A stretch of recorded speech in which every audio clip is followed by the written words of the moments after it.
Hello, and thank you for joining me in the second video of this series. Thank you. My name is Arthur, and I'm the creator of both True Black and Ephemere. And in this series, we're going to be walking through and learning the Ephemere deck. Today, we're going to be taking a look at the actual Major Arcana cards and charting how they take us through the hero's journey. For now, we're going to be staying at a very high overarching view so we can get a whole complete look at the story without getting lost in the nitty-gritty. But in future videos, we're going to take a much more detailed look at each individual card.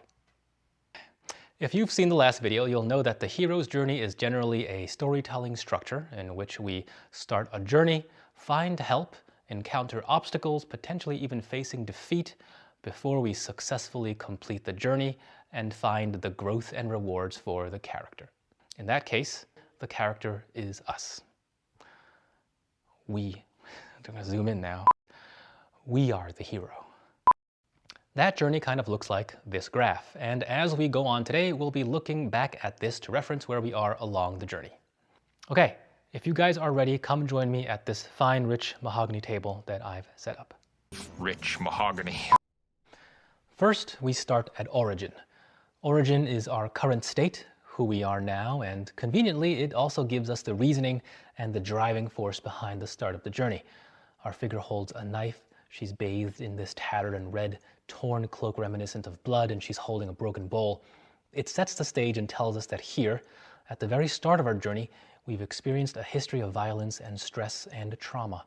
Here we see problems that need to be fixed, but we also see the potential for something better. Next is dream. In origin, we saw a problem or a history of problems, a life that can be better. Dream shows us what better looks like. Dream is the idea for starting our journey, for conquering our demons, but the journey doesn't start until we make the decision to actually do so. Summon is the calling to act, to decide to undertake that journey. It shows us a responsibility, a drive, a willingness to act, even a duty to act, to put our hopes and dreams into motion. Once we've decided that we're going on this path, we need help. Here, help comes in the form of the alchemist, the fighter, and the keeper, our mind, body, and heart, respectively. These three things embody the three parts of ourselves. Alchemist embodies the intelligence, the means, and strategy to confront this problem. Keeper gives us the heart to know if the ends justify the means, if the decision and how we go about it is right, and the will to carry on despite the challenges and failures we may encounter on the way. Fighter is the body, the means and the vessel through which we exert our force upon the world, and the container for all of our knowledge, willpower, intelligence, and love. We need all three things together in unison to set out on our journey. Next, we embark on our voyage. This is when we leave our homes, our comfortable place. We've prepared and we've planned and we've trained, and now we finally set sail. And along our journeys, we'll meet our first real challenges. They're both challenges, but one is an external challenge and the other an internal weakness. Nemesis represents the external obstructions along our way, and Dulces represents the flaws in our character that can be exploited by those external obstructions. Both combined lead us to our downfall and can stop us on our journey, at least for a while. While Dulces and Nemesis can be distinct challenges that we identify and can point to and blame, Obscurio is the mysterious something that we haven't accounted for. It's the unknown factor, the unexpected happening, something we didn't think to include in our plans. That doesn't mean that Obscurio is evil, but even forces of nature, when neutral, when not planned for, like bad weather, can put a stop to our journeys. When these three things converge, a challenge from outside, a weakness inside ourselves, and the unexpected unknown, we face our failure in burn. Burn is that heart-dropping moment when we realize that everything we've worked for, everything we've built, all the steps we've taken along our journey have failed. I think we all remember a moment like that when a realization finally clicks in our heads that we failed and all this stuff that we've done, everything we've built is gone. After this pain, we need to take time.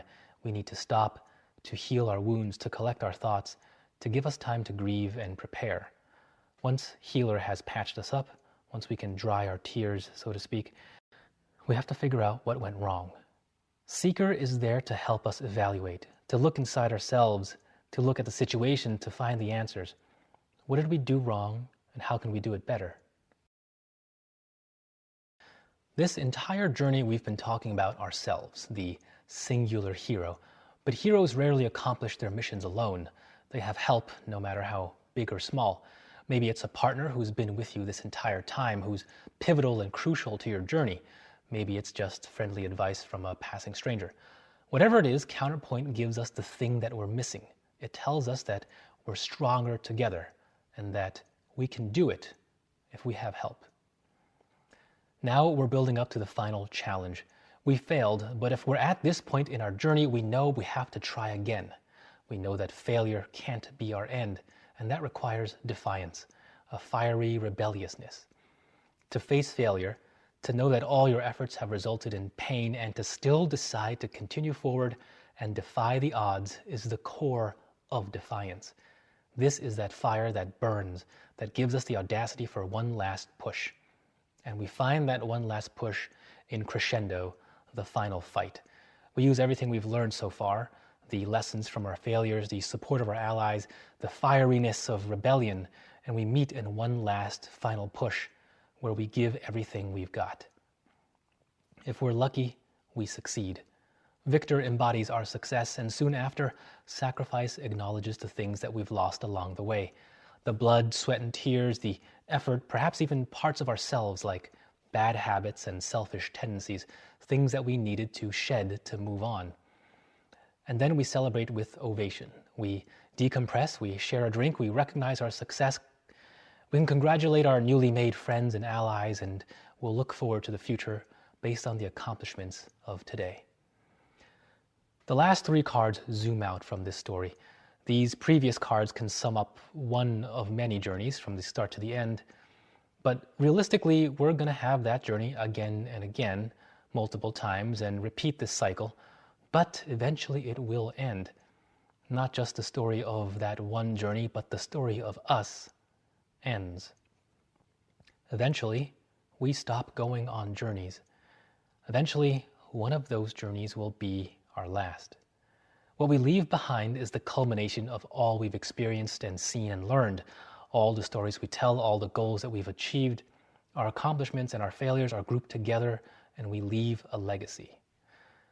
Finally, as we leave our journeys behind forever, what happens to those who come after us? Are they doomed to repeat the same cycle? Do they fight the same fights, learn the same lessons, only to lose it all at the end for the next generation to have to start it all over again? Are our lives and the lives of every human doomed to cycle, or do we actually get somewhere? A continuum is defined as a continuous sequence in which adjacent elements are not perceptibly different from each other, although the extremes are quite distinct. A cycle begins and ends at the same place, but a continuum gets somewhere. It may not get there very fast, it may take tangents from time to time, but it does get someplace.